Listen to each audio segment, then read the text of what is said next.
Find the measure of angle x in the given figure. Beautiful. This is x. This is what we need to find. Fine. Straight away, we have two intersecting lines. This angle were x. We can say this angle is x because they are vertically opposite angles.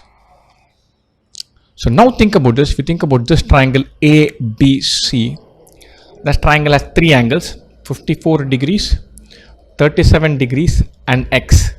If we add these three, we'll get 180 degrees. 54 plus 37, 7 plus 4 is 1, 4 plus 5, 9. 91 plus x is 180.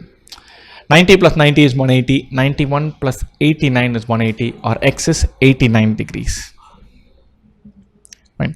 Wonderful. So we know that these three angles add up to 180. We know that this is equal to this. So we find this. We can find this.